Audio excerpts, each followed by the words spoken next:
कृत्य आज चौथे अध्याय के 23वें श्लोक पे पहुंचे हम।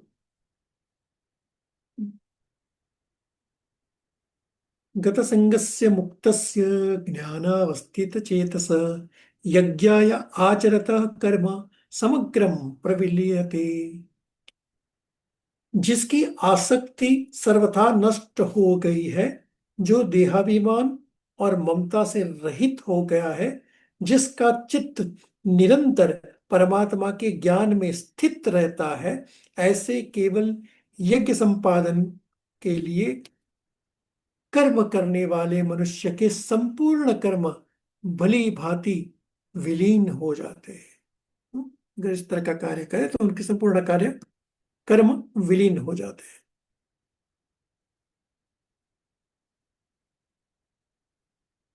ब्रह्मार्पणम ब्रह्महवि ब्रह्मज्ञो ब्रह्मणार्हुतम ब्रह्मेव तेन गंतव्यम ब्रह्म कर्म समाधिनिम्।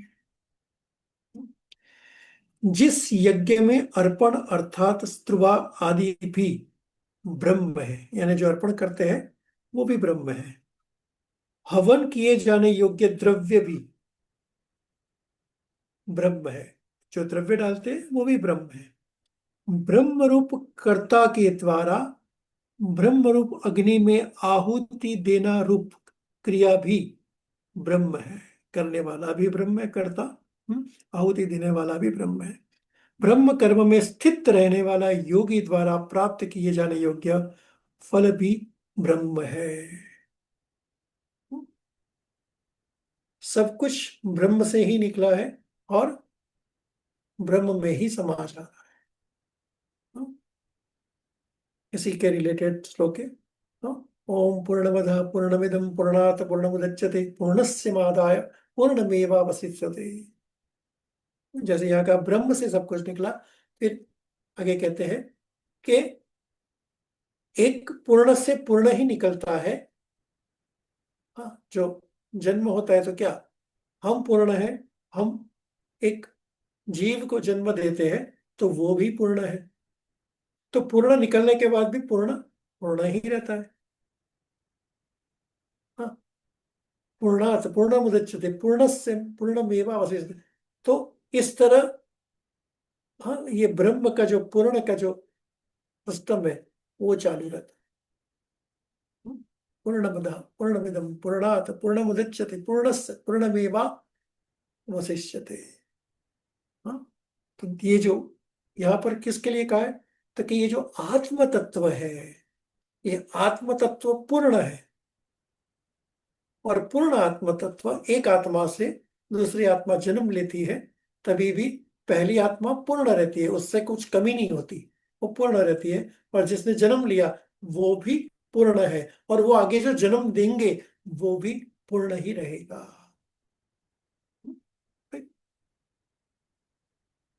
दैवम एवं अपरे यज्ञम योगिनम पर्युपासते ब्रह्माग्न्यो अपरे यज्ञम यज्ञेन एव अपजुहुति।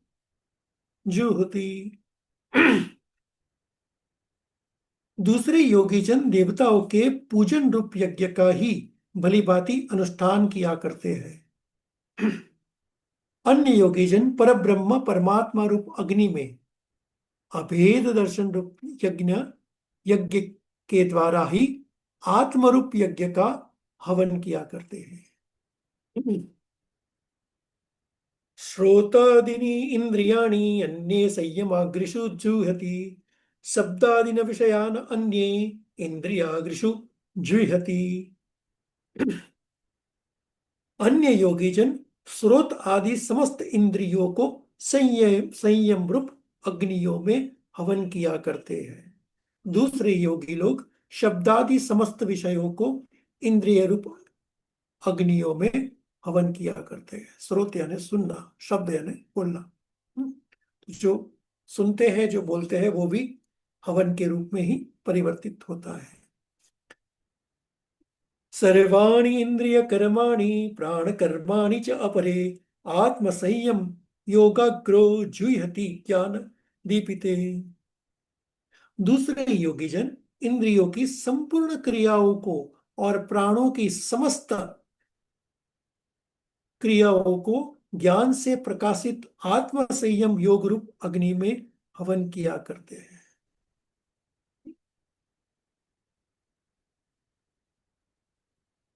द्रव्य यज्ञ, तपो यज्ञ, योग यज्ञ तथा अपरे स्वाध्याय यज्ञ च यतय संसित व्रता। कई पुरुष द्रव्य संबंधों यज्ञ करने वाले हैं, कितने ही तपस्या रूप यज्ञ करने वाले हैं, तथा दूसरे कितने ही योग रूप यज्ञ करने वाले हैं, और कितने ही अहिंसा आदि तीक्ष्ण व्रतों से युक्त यत्नशील पुरुष स्वाध्याय रूप ज्ञान यज्ञ से करने वाले हैं। कि डिफरेंट तरफ के अलग अलग यज्ञ बताए हैं कि भाई कौन कौन सा। तो कि भाई जो द्रव्य से करते हैं, और जो यज्ञ है यज्ञ में आहुति डालते हैं, द्रव्य कहते हैं। तो कि एक द्रव्य से करता है, कोई यज्ञ करता है तपस्या रूप। यज्ञ इज नॉट ओनली द हवन कुंड में डालो वही यज्ञ। यहाँ पर यज्ञ यानी आपका सच्चिदानंद स्वरूप से जुड़ने का एक मार्ग। तो अलग अलग यहाँ पर मार्ग बताए हैं कि भाई कैसे कैसे को, कि भाई कोई द्रव्य डाल के जलता है, कोई तपस्या करते हैं, तपस्या रूप यज्ञ करके जुड़ता है। हाँ, कितने योग रूप यज्ञ करने वाले हैं, और कितने अहिंसा आदि तीक्ष्ण व्रतों से युक्त। हाँ, यानी कोई बड़े व्रत करते हैं, जैसे जैनिज्म में 28 करते हैं, 8 दिन भूखे प्यासे रहते हैं। तो अहिंसा परमो धर्म करके वो इस तरह वो यज्ञ करते हैं। यत्नशील पुरुष स्वाध्याय रूप ज्ञान यज्ञ करने वाला है। यानी जो स्वाध्याय जो अभी चल रहा है, जो अभी हम कर रहे हैं उसको स्वाध्याय कहते हैं। ये स्वाध्याय यानी ये कौन सा यज्ञ है, तो किसके कहते हैं, ज्ञान यज्ञ। ज्ञान का भी यज्ञ है, तो ज्ञान यज्ञ करने वाले हैं। अपाने जुह्यति प्राणम, प्राणे अपानम तथा अपरे प्राणापान गति रुद्वा प्राणायाम परायणा अपरे नियताहारा प्राणानां प्राणेषु जुह्यति सर्वे अपि अते यज्ञविद यक्ष यज्ञ क्षपित कल्मषाः। दूसरे कितने ही योगी जन अपान वायु में प्राण वायु को हवन करते हैं, अपान वायु में प्राण वायु को हवन करते हैं। वैसे ही अन्य योगी जन प्राण वायु में अपान वायु को हवन करते हैं, तथा अन्य कितने ही नियमित आहार करने वाले हैं।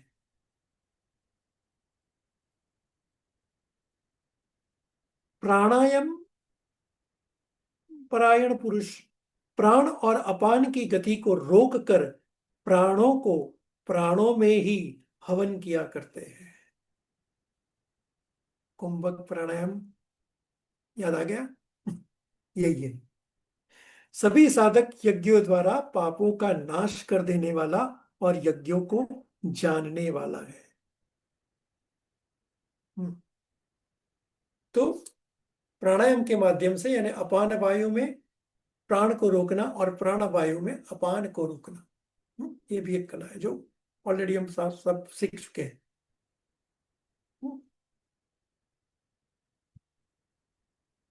यज्ञ शिष्टामुत भुज यान्ति ब्रह्म सनातनम न अयम लोक अस्ति अयज्ञस्य कुत अन्य कुरुस्तम। हे कुरुश्रेष्ठ अर्जुन, यज्ञ से बचे हुए अमृत का अनुभव करने वाला योगी जन सनातन पर ब्रह्म परमात्मा को प्राप्त होते हैं, और यज्ञ न करने वाला पुरुष के लिए तो यह मनुष्य लोक भी सुखदायक नहीं है, फिर परलोक कैसे सुखदायक हो सकता है। यानी इस तरह के इनमें से जितने भी यज्ञ के साथ जुड़े हैं, कि भाई द्रव्य के द्वारा किया कि हाँ संकल्प लिया, हाँ अहिंसावादी, हाँ व्रत करके जो यज्ञ किया, और आखिर में बताया स्वाध्याय के द्वारा ज्ञान यज्ञ किया, हाँ प्राणायाम करके कहे प्राणायाम भी यज्ञ है। तो कि इस तरह के जितने यज्ञ करने वाले हैं वो मुझको प्राप्त होते हैं, पर जो इनसे मूढ़ रहते हैं, ये इनमें से कुछ भी नहीं करते हैं, हाँ, तो उनको कैसे सुख मिल सकता है? एवं बहुविद्या यज्ञा वितता ब्रह्मणे मुखे कर्मजान विद्धितान सर्वान एवं ज्ञात्वा विमोक्ष्यसे। इस प्रकार और भी बहुत तरह के यज्ञ वेद की वाणी में विस्तार से कहे गए हैं। उन सब को तू मन, इंद्रिय और शरीर की क्रिया द्वारा संपन्न होने वाला जान। इस प्रकार तत्व से जानकर उनके अनुष्ठान द्वारा तू कर्म बंधन से सर्वथा मुक्त हो जाएगा।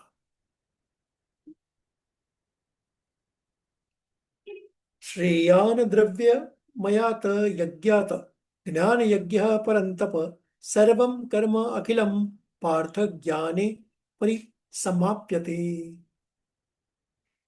हे परंतप अर्जुन, द्रव्यमय यज्ञ की अपेक्षा ज्ञान यज्ञ अत्यंत श्रेष्ठ है। यावन मात्र संपूर्ण कर्म ज्ञान में समाप्त हो जाते हैं, कि सारे कर्म है वो ज्ञान में समाप्त होते हैं। मैं हमेशा कहता हूं, आज फिर से वो याद दिलाता हूं, एक आदत डाल दो जीवन में कि आपके पास कोई कुछ भी शब्द रूप में, भावना रूप में लेके आए, तरह तरह का मिलता है ना, कहीं राग द्वेष है तो दोनों मिलता रहेगा। तो जो शब्द रूप में आपके पास आए, जो, हाँ, भावना के रूप में आपके पास आए, उन सब को टर्न करके ज्ञान में ले आओ, उसको ट्विस्ट कर दो ज्ञान में। जरूरी नहीं है कि ये ज्ञान करके हमें किसी को बताने की जरूरत नहीं है, अंदर ही ट्विस्ट कर दो। कहते ना, फूल आए, पत्थर आए, कुछ भी हमारे पास आए, just turn into the knowledge. हर जगह से नॉलेज मिलता ही रहता है, हर जगह नॉलेज परिवर्तित होता ही है।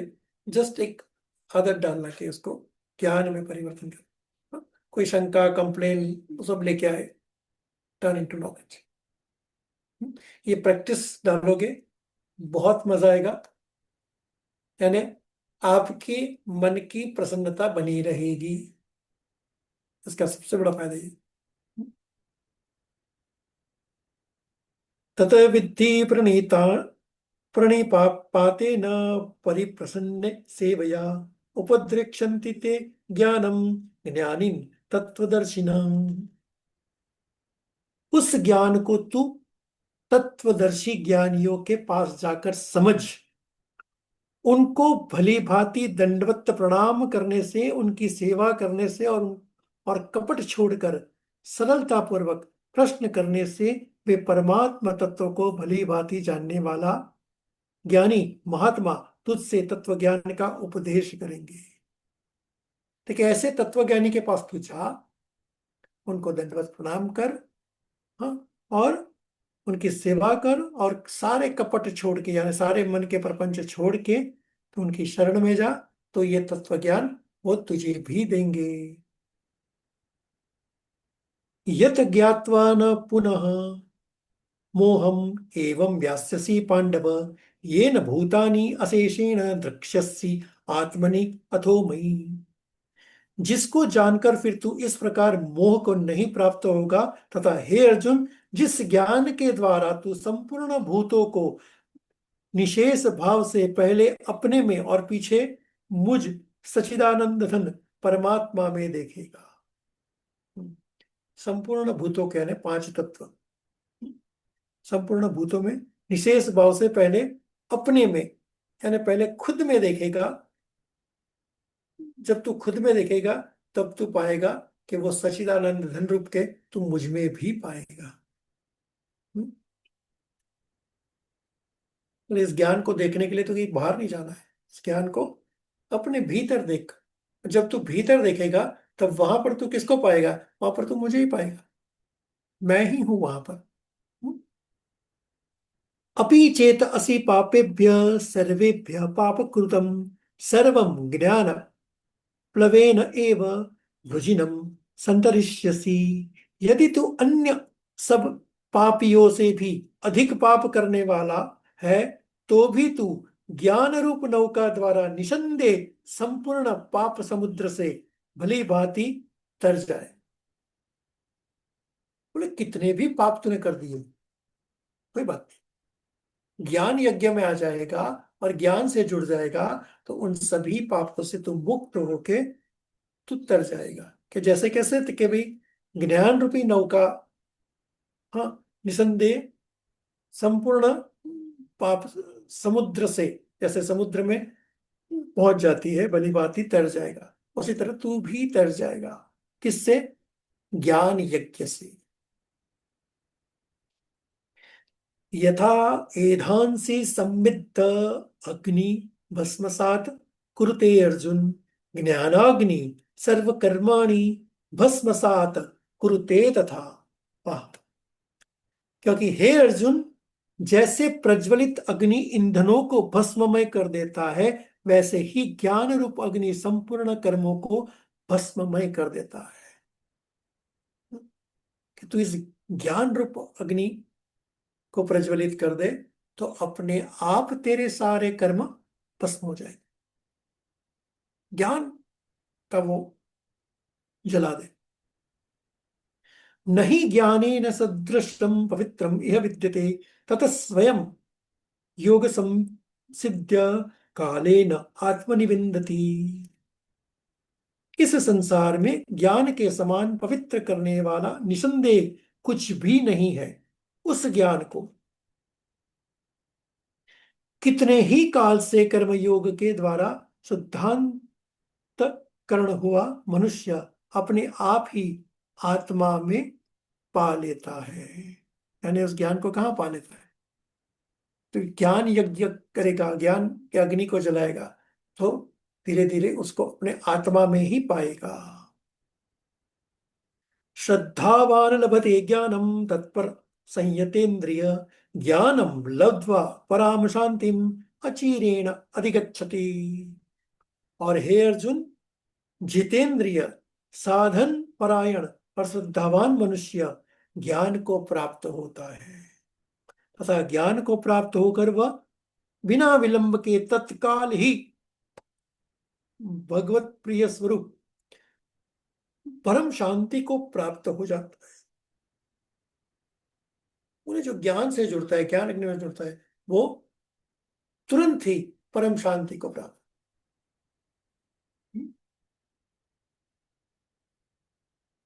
कहते हैं ना कि ज्ञान की बत्ती जली तो कर्म जला, और कर्म जला उसके साथ शांति मिल गई। तो इस ज्ञानाग्नि को जला के रखो। अज्ञ च अश्रद्धान च संशयात्मा विनश्यति, न अयम लोक अस्ति न परः न सुखम संशयात्मना। और हे अर्जुन, विवेकहीन और श्रद्धा रहित संशय युक्त मनुष्य परमार्थ से अवश्य भ्रष्ट हो जाता है। ऐसे संशय युक्त मनुष्य के लिए न यह लोक है, न परलोक है, और न सुख ही है। संशय, शंका, जहां शंका का बीज जगा, वहां ज्ञान से दूर। शंका जगी, डाउट जगा, डाउट का स्फुरण हुआ, उसके साथ ही आप ज्ञान से दूर चले जाओगे। और जैसे ही ज्ञान से दूर चले जाओगे, आप सुख शांति सब कुछ से नष्ट हो जाओ। तो उन इस संशय को अपने भीतर से निकाल। योग संन्यस्त कर्माणाम ज्ञान सच्चिन्न संशयम आत्मवंतम न कर्माणि निबध्रन्ति धनंजय।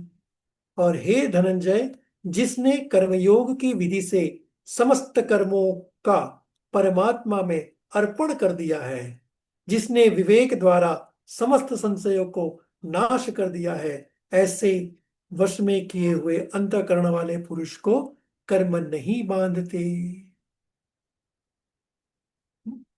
अब फिर से मैं बताता हूं, इस टेक्निक को जानो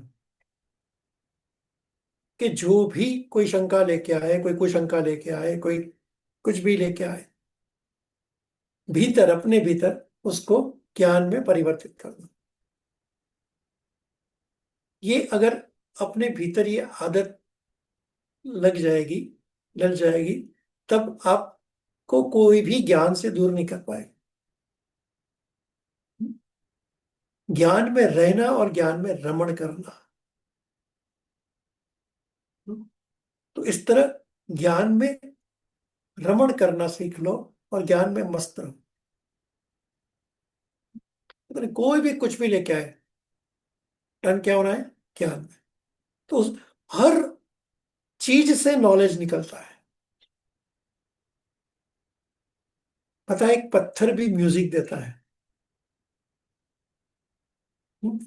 अगर पत्थर को हाथ में लो, तो और उसके शेप के हिसाब से आप सुर लगाओ, ऊपर जाए तो ऊंचा सुर, नीचे जाए तो नीचे, तो वहां भी संगीत निकल गया। हाँ, ऊपर गया, हाँ, हाँ। तो हर चीज से भी, वस्तु से भी, हाँ, संगीत निकलता है, ज्ञान निकलता है। जैसे कुछ भी आपके पास आए, टर्न इनटू नॉलेज। तस्मात,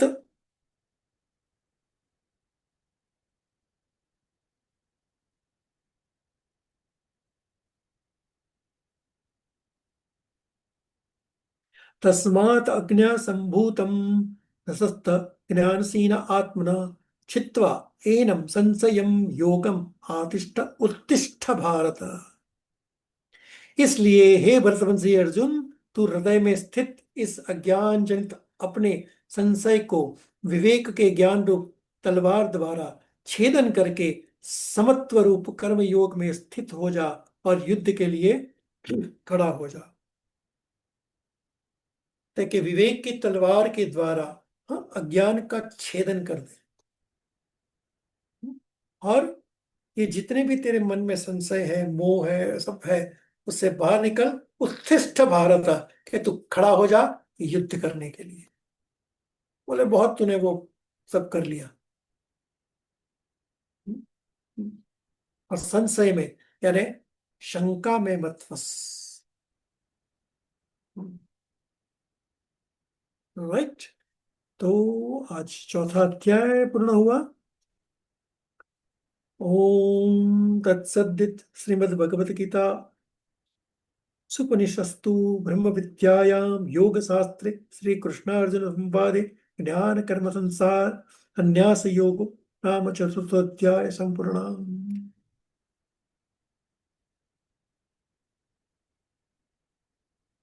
सत्यम परम धीमहि।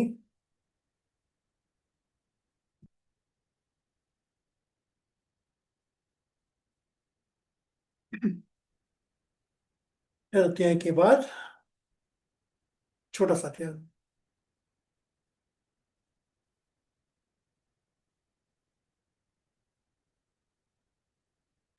सत्यम परम धीमहि।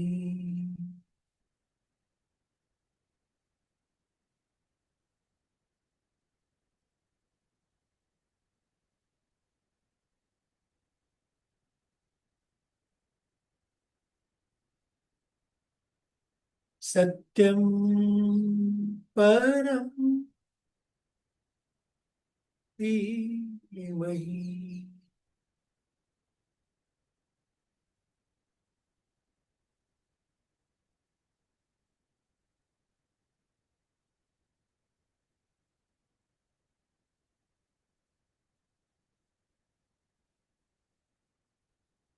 सत्यम परम धीमहि।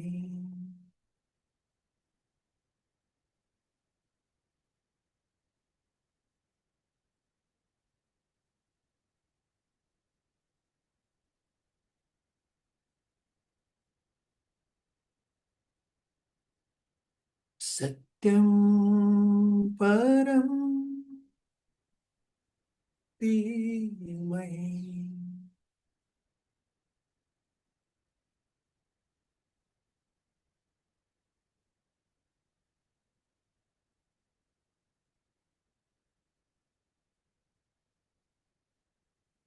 सत्यम परम धीमहि।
हरि ओम तत्सत।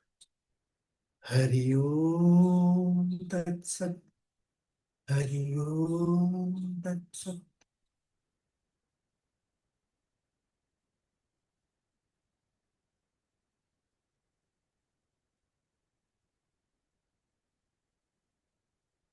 जय गुरुदेव।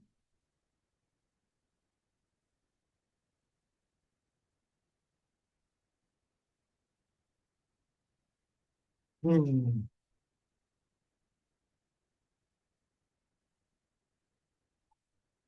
अब जो ऊपरी चर से लेके जन्मजय तक की जो परंपरा है उसको थोड़ा देख लेते हैं। Right? हमने देखा कि हाँ, सत्यवती और पराशर ऋषि जी से व्यास जी का जन्म देखा। व्यास जी का जन्म हुआ। और सत्यवती और शांतनु ऋषि के माध्यम से सत्यवती सॉरी गंगा और शांतनु की वजह से भीष्म का जन्म। गंगा और शांतनु का सॉरी। अभी देखेंगे सत्यवती और शांतनु राजा के माध्यम से उनके दो पुत्र हुए।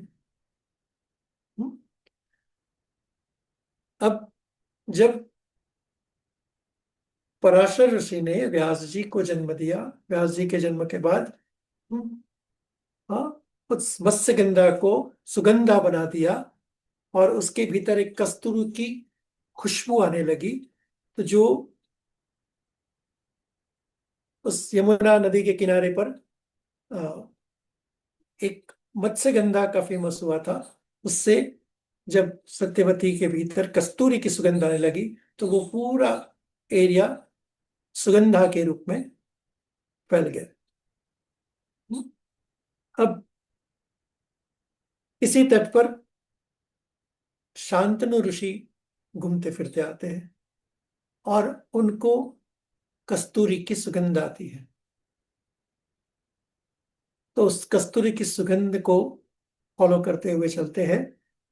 तब वो पहुंचते हैं हाँ लावण्य रूपी स्वरूपवान सत्यवती को देखते हैं, जो पराशर ऋषि ने जिसे सुकन्या बना दिया है,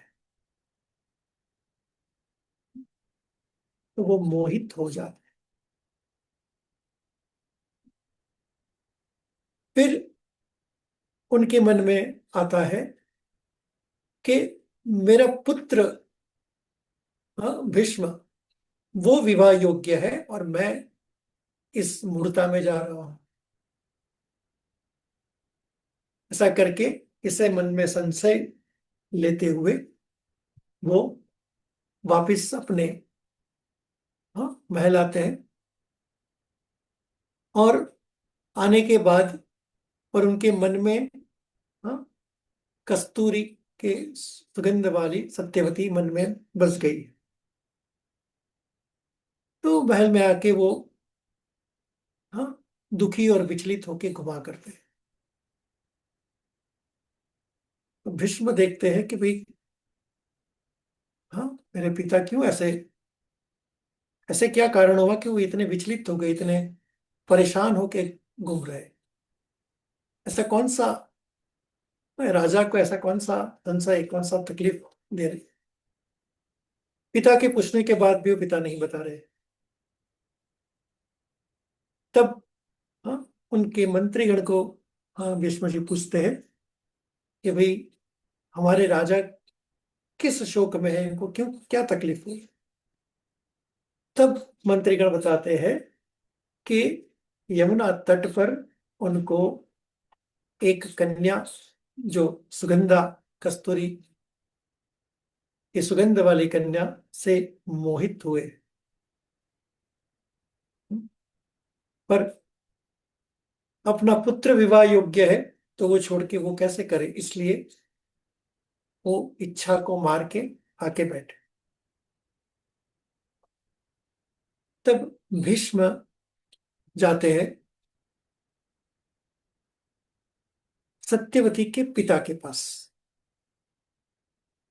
जो मत्स्यराज कहा जाता है, वहां पर वो मत्स्य का चलन करता है। उसके पास जाते हैं और उसके पास जाके अपने पिता के लिए सत्यवती का हाथ मांगते हैं कि भाई, मेरे राजा मेरे पिता के साथ।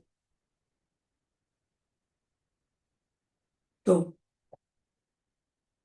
जब हाथ मांगते हैं तो मत्स्यराज कहते हैं कि अभी तो तुम राजकुमार हो, तो जब मेरी बेटी से विवाह होगा तो उनको तो राज्य नहीं मिलेगा, वो तो, उसके जो बच्चे होंगे वो तो तुम्हारी ही सेवा करते रहेंगे, उनको क्या मिलेगा। तब यहाँ पर भीष्म प्रतिज्ञा लेते हैं, हाथ में जल लेके प्रतिज्ञा लेते हैं कि मैं आजीवन कुंवारा रहूंगा, मैं विवाह नहीं करूंगा। मेरा ध्येय है हस्तिनापुर की रक्षा करने का। तो हाँ, जब भी सत्यवती के जो भी पुत्र होंगे वो राज्य का संभालेंगे, ऐसा उसके पिता को आशीर्वाद देते हुए फिर सत्यवती और शांतनु का विवाह होता है। और सत्यवती के शांतनु के विवाह से दो पुत्र होते हैं। एक का नाम आता है चित्रांगद और दूसरा पुत्र का नाम है विचित्र वीर्य। चित्रांगद और विचित्र वीर्य नाम के दो पुत्र होते हैं।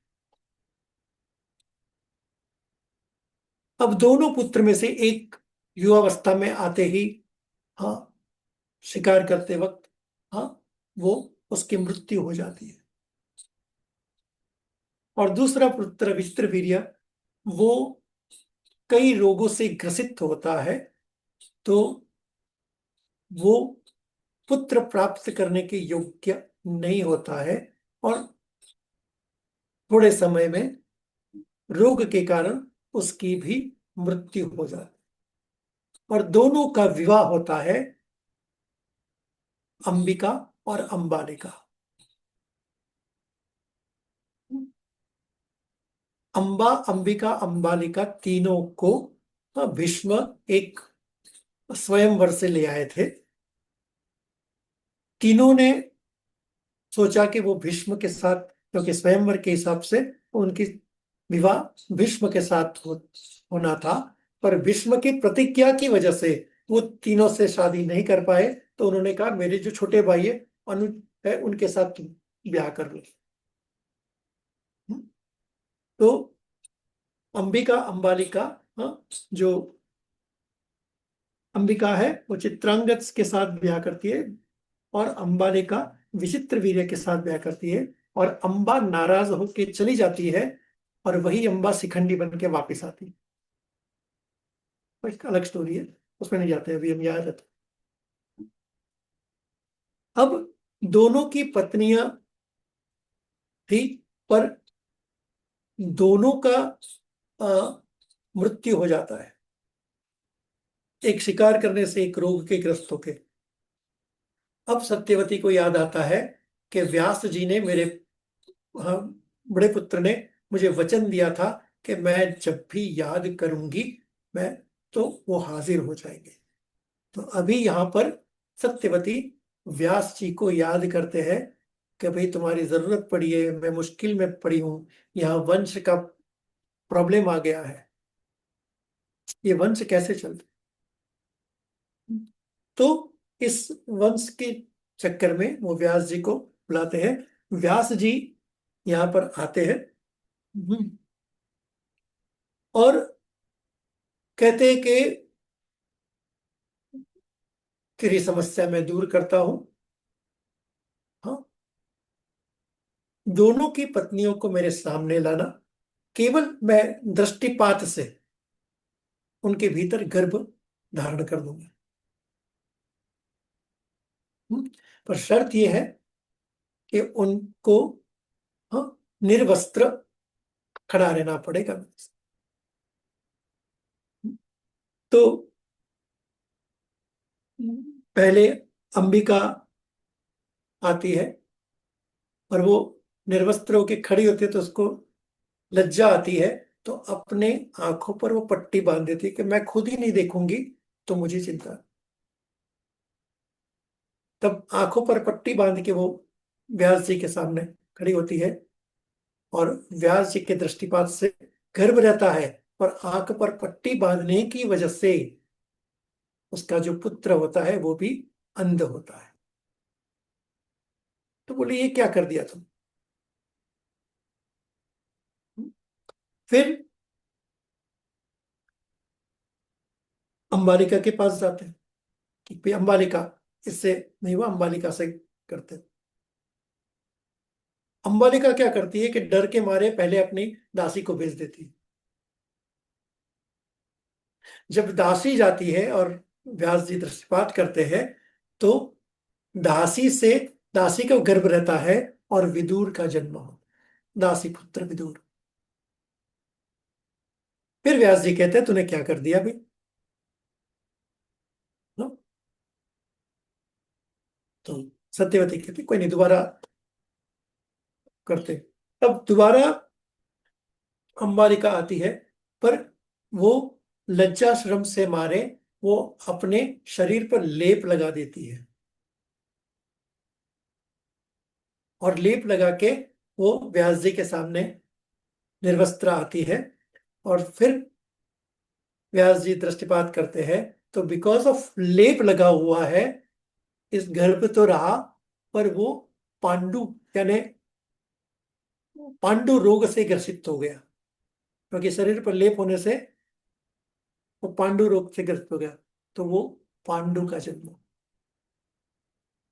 इस तरह वंश चलाने के लिए, हाँ, चित्रांगद और विचित्र वीर्य की पत्नी अंबिका और अंबालिका के पुत्र हुए धृतराष्ट्र और पांडु राजा। तो इस तरह, हाँ, वंश जन्म हुआ धृतराष्ट्र और पांडु राजा का। आगे का जन्म बाद में देखेंगे, नेक्स्ट उसमें। अभी हम धृतराष्ट्र और पांडु राजा तक तो पहुंच गए। फिर आगे हम जाएंगे कि कैसे, हाँ, पांडु राजा का भी कैसे पुत्र हुए पांडु राजा और कुंती के साथ कैसे हुआ, क्योंकि कुंती को कैसे वरदान मिला और कैसे वरदान प्राप्त करके उसने 5 पुत्रों को प्राप्त किया, और पांडु राजा क्यों मर गए। बड़ा सुंदर स्टोरी है उनका भी, एक अच्छी तरह है। और धृतराष्ट्र के भीतर भी क्या गड़बड़ चली, और उनके भी 100 पुत्र कैसे हुए, उसके बारे में आगे बताएंगे। अभी हम 5वां अध्याय ले लेते हैं, 5वां अध्याय को शुरू कर देते हैं। मैं बहुत ब्रीफ में आपको समझाते जा रहा हूँ। हाँ, बाकी इतनी गहरी लंबी स्टोरी है ना कि पूरा दिन इस, आई मीन, 1.5-2 घंटा लगा सकते हैं।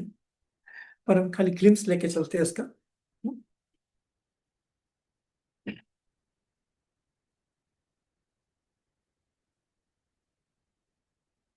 5वें अध्याय में सांख्य योग और कर्म योग की श्रेष्ठता के संबंध में अर्जुन का प्रश्न। हम्म, सांख्य योग और कर्म योग के बारे में अर्जुन पूछते हैं। संन्यासं कर्मणां कृष्णं पुनः योगं च संससि यतश्रेय एतयो एकं ततं मे ब्रूहि सुनिश्चितम्। तत्पश्चात अर्जुन बोले, हे कृष्ण, आप कर्मों के संन्यास की और फिर कर्मयोग की प्रशंसा करते हैं, इसलिए इन दोनों में से जो एक मेरे लिए भली भांति निश्चित कल्याणकारक साधन हो उसको कहिए। कि तुमने दोनों चीज बता दी, बोलो मेरे लिए जो कल्याणकारक है वो बताओ तुम। संन्यासः कर्मयोग च निःश्रेयसकरो उभो तयो तु कर्म संन्यासात् कर्मयोग विशिष्यते। बोले कर्म संन्यास और कर्म योग ये दोनों ही परम कल्याण के करने वाले हैं, परंतु उन दोनों में भी कर्म संन्यास से कर्मयोग साधन में सुगम होने से श्रेष्ठ है। बोले श्रेष्ठ कौन सा है, तो कर्मयोग और कर्म संन्यास। कर्म संन्यास से कर्मयोग साधने में सुगम होने से श्रेष्ठ है। कर्मयोग का महत्व बताते हैं। ज्ञेय सह नित्य संन्यासी य न दृष्टि न कांक्षति निद्रंद ही महाबाहो सुखम बंधात प्रमुच्यते। इसलिए हे अर्जुन, जो पुरुष न किसी से द्वेष करता है और न किसी की आकांक्षा करता है, वह कर्मयोगी सदा सन्यासी ही समझने योग्य है, क्योंकि राग द्वेषादि द्वंद्वों से रहित पुरुष सुखपूर्वक संसार बंधन से मुक्त हो जाता है। तो संसार बंधन से मुक्त होना है तो पहले राग द्वेष पर काम करो। सांख्य योगी पृथक बाला प्रबद्धन्ति न पंडिता एकम अपि अस्थित सम्यक उभयो विन्दते फलम।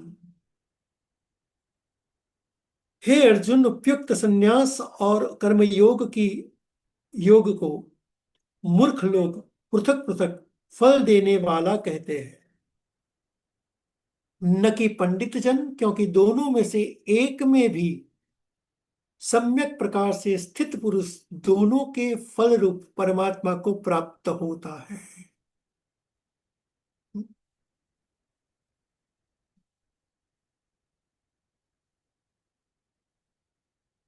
यानी जब कर्म को फल देने वाला समझता है तो कि वो मूर्ख है, से मूर्खता स्मूर्ता में न जा।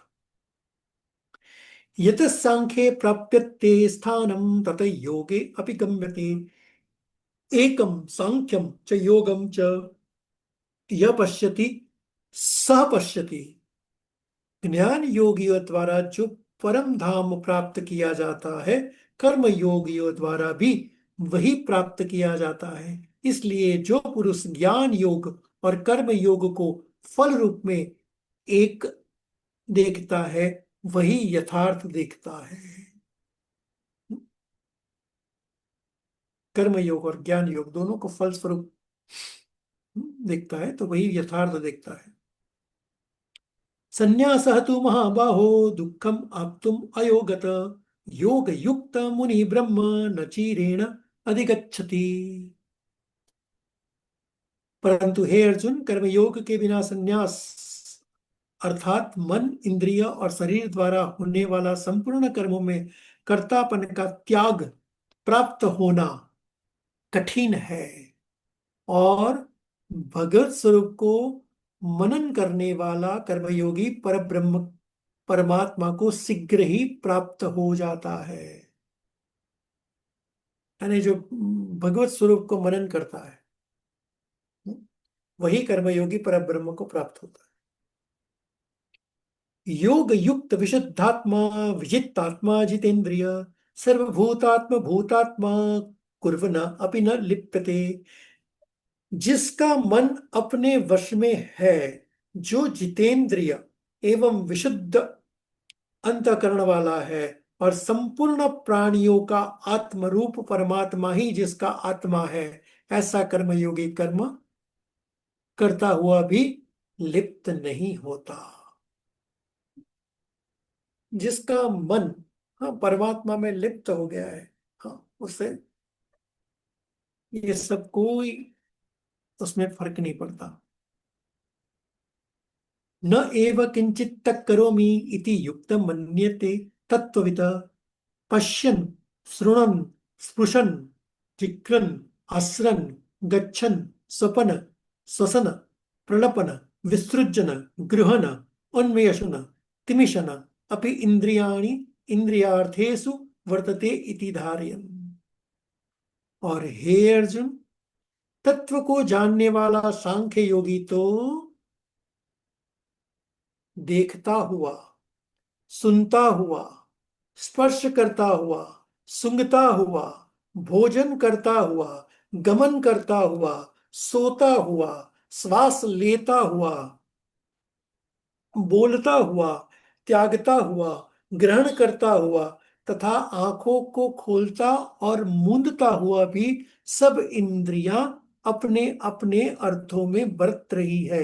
इस प्रकार समझकर निसंदेह ऐसा माने कि मैं कुछ भी नहीं करता हूं। ये जो स्टेट है वो जनक राजा का, मैंने कल बताया जनक राजा, तो अष्टवक्र और जनक राजा का संवाद हुआ, और अष्टवक्र की बात सुन के उनको अहो निरंजना हुआ। वो तब, हाँ, जनक राजा का बाद में जो स्टेट हुआ, एनलाइटनमेंट हुआ, तो वो अपना जीवन ऐसे ही व्यतीत करते थे कि देखते हैं, सुनते हैं, यानी सभी इंद्रियां अपना कार्य करती है, पर सभी इंद्रियां अपना कार्य करने के बाद भी भीतर मनन नहीं छूटता। हाँ, इस मनन को बनाए रखें, है ना। सभी कार्य जो जो जो इंद्रियों का जो जो कार्य है, उस, इवन जनक राजा के उसने बताया कि उन कार्यों के भोगों को भोगते थे, है ना। जब अ, व्यास जी के पुत्र सुखदेव जी जब जनक राजा से ज्ञान लेने गए, तब उन्होंने देखा कि जनक राजा, हाँ, अपनी रानियों पटरानियों के साथ बैठे हैं, और जैसे कहते हैं ना कि वो ग्रेप्स ऐसे मजे से खाते हैं, और रानियां उनकी सेवा करती है। तो ये दृश्य देख के विचलित हो जाते हैं कि अरे भाई, मुझे तो बताया गया कि भाई श्रेष्ठ पुरुष है, और ये श्रेष्ठ पुरुष तो लिप्त पड़ा है। हाँ, वो देख के विचलित होते हैं। पर यह जो लिप्त है, उस जनक राजा लिप्त होने के बावजूद भी मनन के भीतर भीतर परमात्मा के मनन के साथ जुड़ा हुआ है।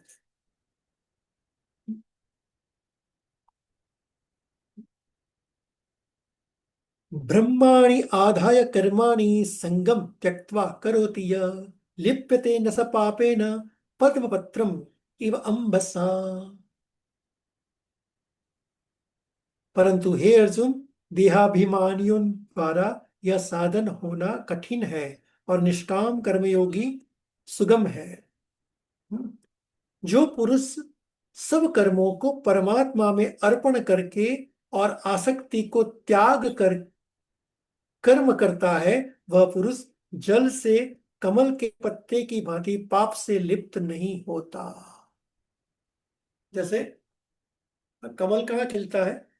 तो कीचड़ में खिलता है। तो जैसे कीचड़ में खिला हुआ कमल है, हाँ, इस तरह, हाँ, सारी आसक्तियों छोड़ के वो परम पुरुष उस कमल की भांति है कि सब में लिप्त होने के, सबके भीतर डूबे हुए होने के बावजूद भी कमल की तरह खिल जाता है। उसको कुछ छूता ही नहीं। जैसे कमल को कीचड़ छू ही नहीं पाता, ऐसे तू कमल के भांति हो जा। कायेन मनसा बुद्ध्या कैवलम इंद्रिये अपि योगिनम कर्म कुर्वन्ति संगम त्यक्त्वा आत्मशुद्धये।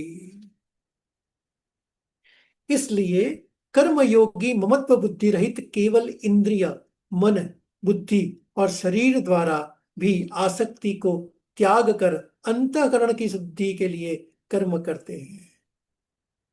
कि बुद्धिमान क्या करते हैं? देखिए, क्यों कर्म करते हैं? आसक्ति को त्याग करके अंतःकरण की शुद्धि के लिए कर्म। कर्म करना जरूरी है, पर कर्म करते करते भाव किसका है? अंतःकरण की शुद्धि हो, इस भाव से चलता है। युक्त कर्म फलम त्यक्त्वा शांतिम आप्नोति नैष्ठिकम् अयुक्त काम कारेण फले सक्त निबध्यते। कर्म योगी कर्मों के फल का त्याग करके भगवत प्राप्ति रूप शांति को प्राप्त होता है, और सकाम पुरुष कामना की प्रेरणा से फल में आसक्त होकर बंधता है।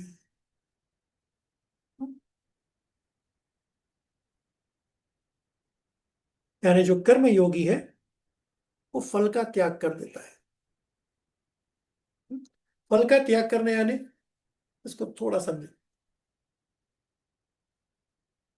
कोई भी कार्य करते हैं जब मन में ये उठता है कि मुझे क्या मिलेगा, ये फल है। हाँ, मैं ये कार्य करूंगा तो मुझे क्या मिलेगा, ये कार्य।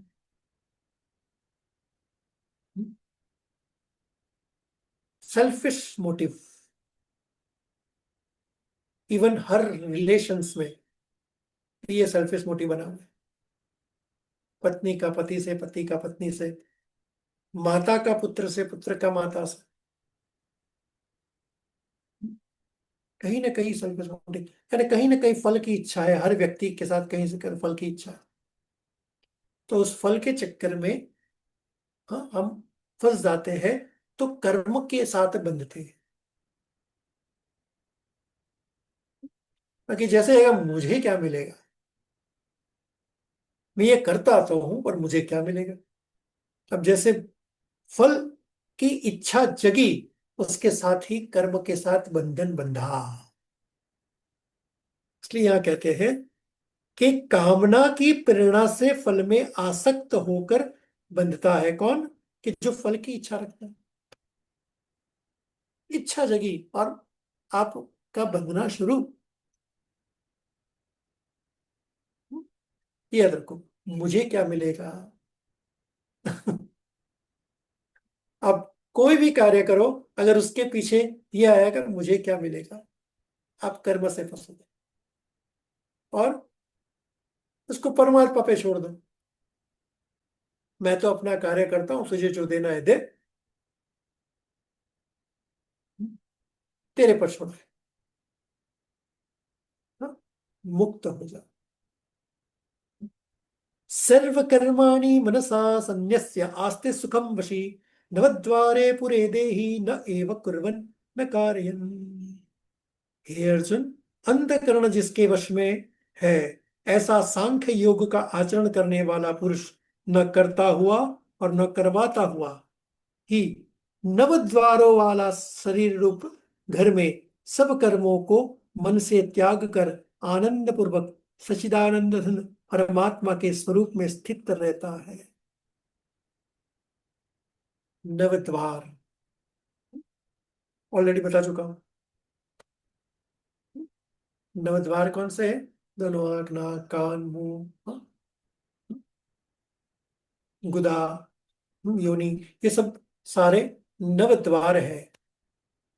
तो ये शरीर किसका है? देखिए, नव द्वार वाला शरीर है। तो इस नव द्वारे वाले शरीर के घर में सब कर्मों को मन से त्याग कर आनंद पूर्वक सच्चिदानंद परमात्मा के स्वरूप में स्थित रहता है।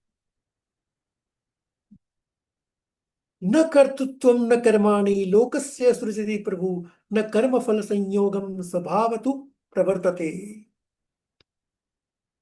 और परमेश्वर मनुष्यों के न तो कर्तापन की, न कर्मों की, और न कर्म फल में संयोग की ही रचना करते हैं, किंतु स्वभाव ही बरत रहा है। अपने स्वभाव से ही चलते हैं।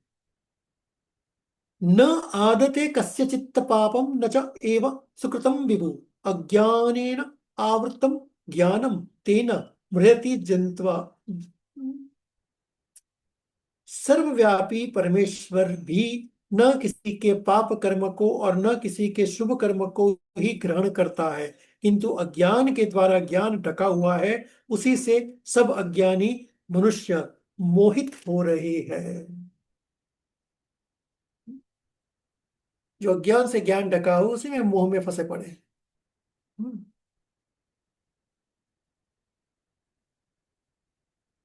क्योंकि परमेश्वर न किसी के पाप को ग्रहण करता है और न किसी के शुभ कर्मों को ग्रहण करता है, वो किसी को ग्रहण नहीं करता। हम्म।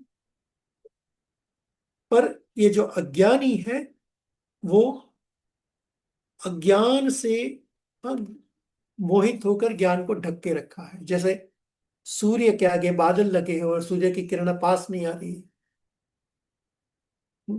तो वो गड़बड़ है।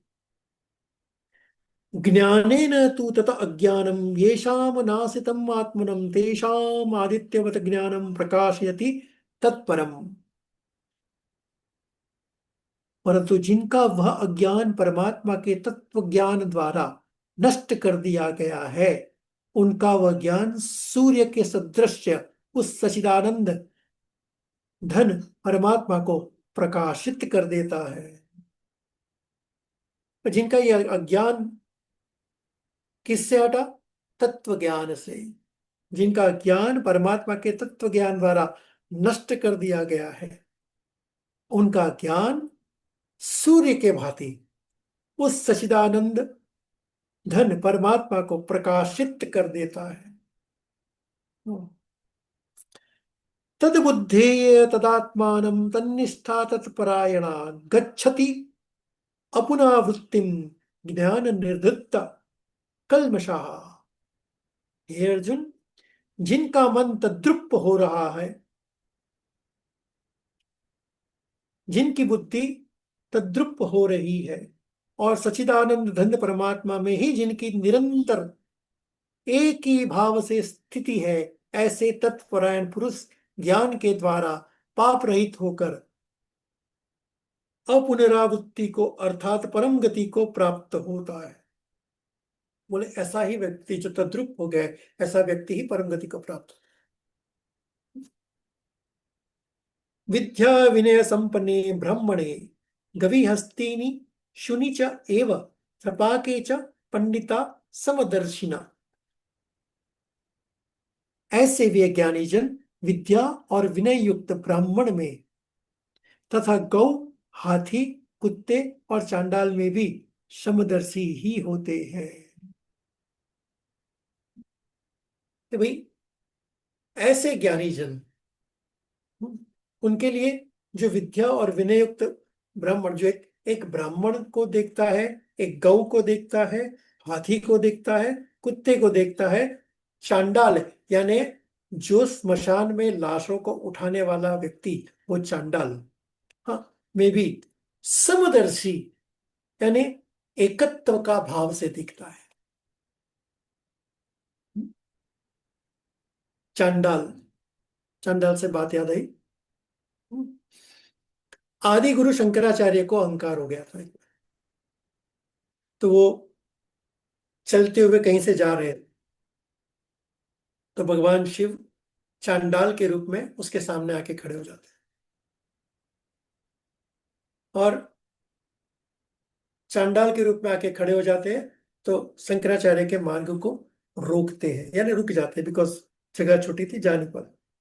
तो शंकराचार्य कहते हैं साइड पे हट और मुझे मार्ग दे।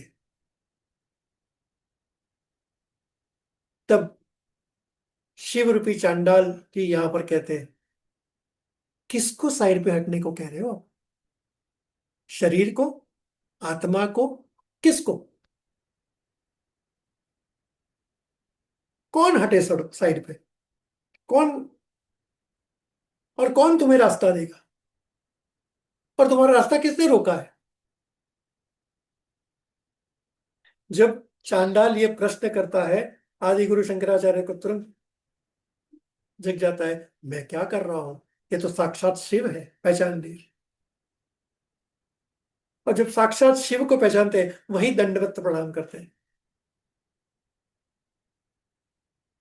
कि प्रभु पहचान लिया। यानी यहां पर कहते हैं कि जो चांडाल है, हाँ, हम स्मशान में जाते हैं, हमने कई बार देखा कितनी घृणा करते हैं ना इनसे। अरे ये चांडाल, उसके भीतर भी समत्व का भाव। हम्म, कि भाई कोई अंतर नहीं है, एक ज्ञानी पंडित है और एक चांडाल है, दोनों के बीच भी कोई अंतर नहीं है। क्योंकि तुम जब तत्व ज्ञान से देखोगे, आत्म तत्व से देखोगे, तो सब एक ही दिखेगा। बोले ऐसा तू तत्व ज्ञानी बन।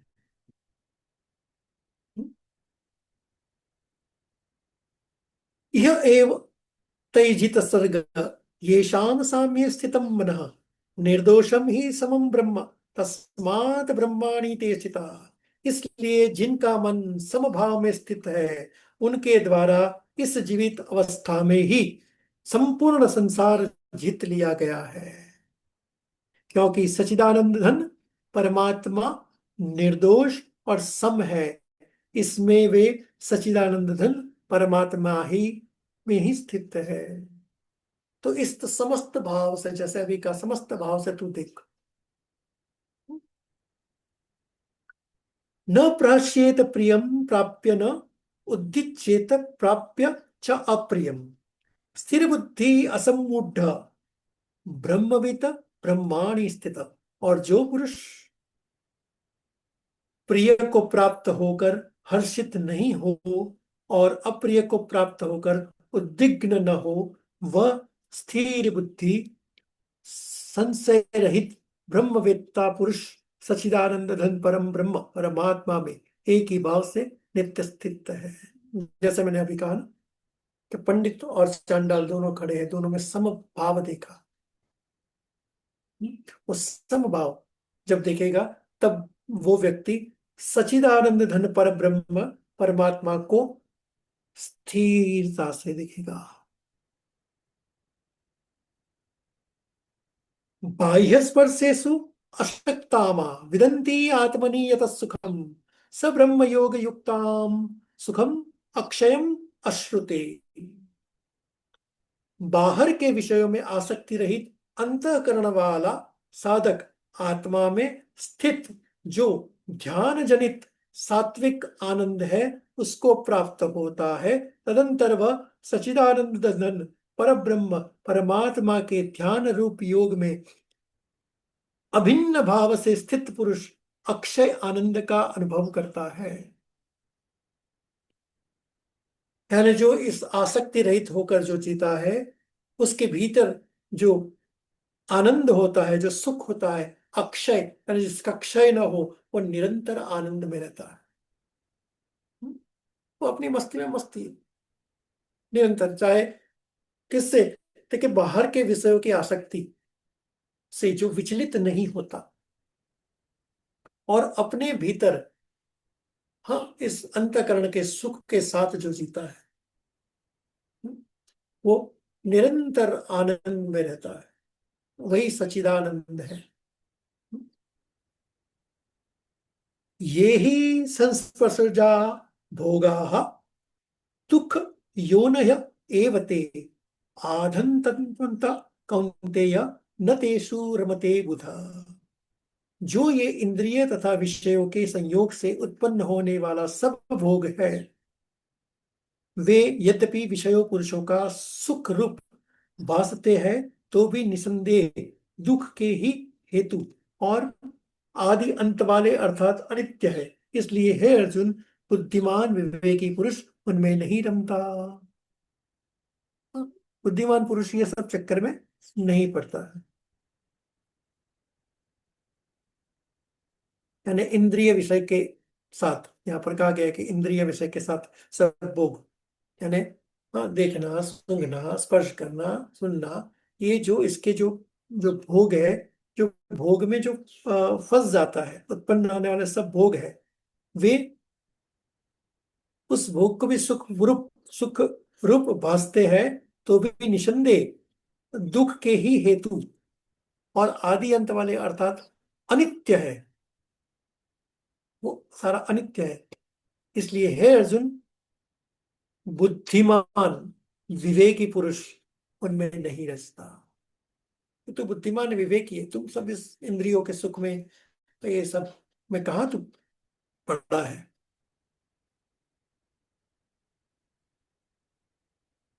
शक्नोति यः एव यः सोढुम् प्राप्त शरीर विमोक्षणात् काम क्रोधोद्वम वेगम स युक्त स सुखी नरः।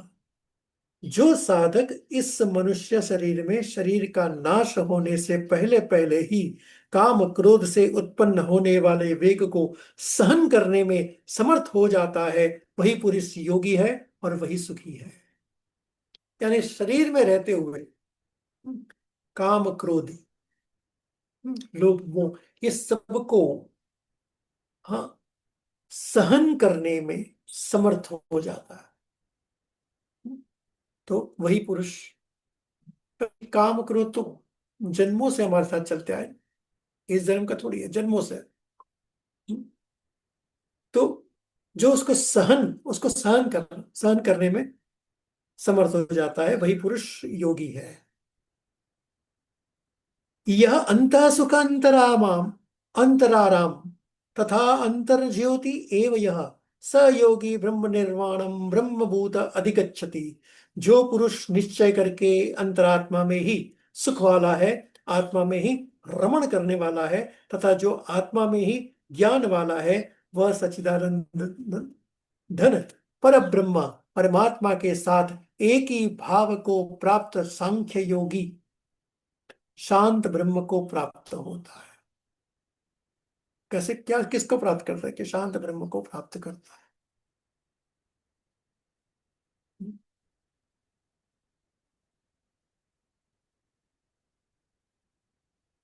लभन्ते ब्रह्मा निर्वाणम ऋषय क्षिपकल्प छिन्न द्वेधा यतात्मानं सर्वभूत हिते रता।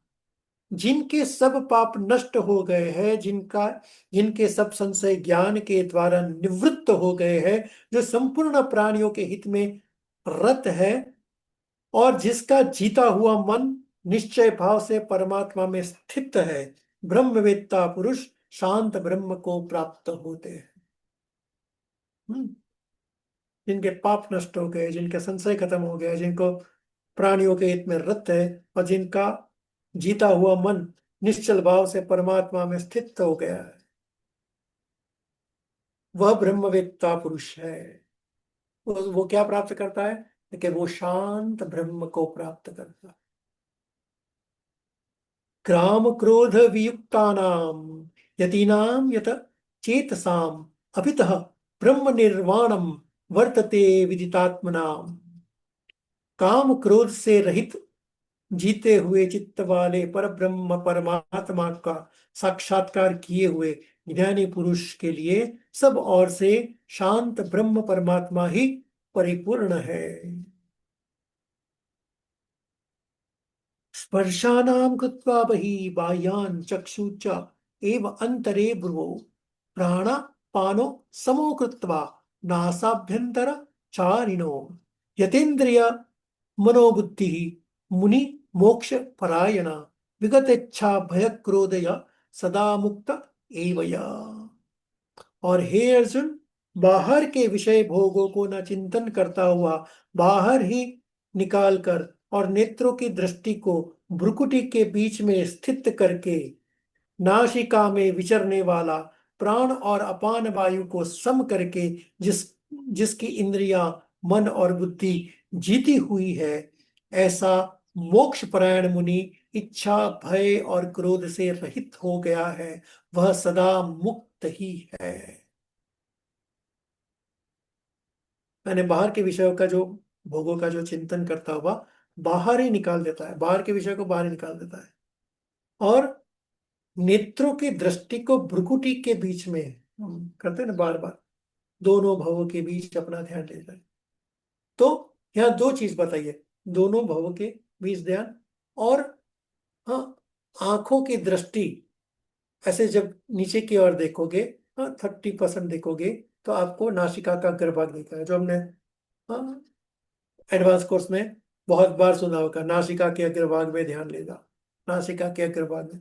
तो नासिका के अग्रभाग में जो ध्यान ले गया, हाँ, वो परम पुरुष है, हाँ, जिसने प्राण और अपान वायु को सम करके और इंद्रिया मन बुद्धि जीती हुई है। हाँ, जब इस लेवल पे पहुंचते हैं तो उसकी इंद्रियों पर विजय प्राप्त हो जाता है। हाँ, वो कौन है, तो कभी वो मोक्ष परायण है, जिसकी इच्छा भय और क्रोध रहित हो गया है। वह सदा मुक्त ही है। राइट, ये सब करवा चुका हूं, याद करना। भोक्तारम यज्ञ तपसाम सर्वलोक महेश्वरम स्वद्रम सर्वभूतानां ज्ञात्वा माम शांति मृच्छति। और हे अर्जुन, मेरा भक्त मुझको सब यज्ञ और तपों का भोगने वाला, संपूर्ण लोकों की ईश्वर को भी ईश्वर तथा संपूर्ण भूत प्राणियों को सुहृद अर्थात स्वार्थ रहित, दयालु और प्रेमी, ऐसा तत्व से जानकर शांति को प्राप्त होता है। यानी गुरु जी कहते हैं ना कि सबके भीतर प्रेम देखो, बस यही बात। सबके भीतर प्रेम, सब प्रेम से बने हैं, और प्रेम से ही सब चलता है। तो जब जिसने इसको प्राप्त कर लिया है, किससे जानकर, तत्व से ही जानकर, बार बार तत्व आएगा। तत्व से ही जानकर। तो आज 5वां अध्याय यहाँ खत्म हुआ। ओम तत्सदित श्रीमद् भगवद गीता सुपनिषत्सु ब्रह्म विद्याया योग शास्त्रे श्री कृष्णार्जुन संवादे कर्म संन्यास योग नाम पंचमो अध्याय संपूर्णम्।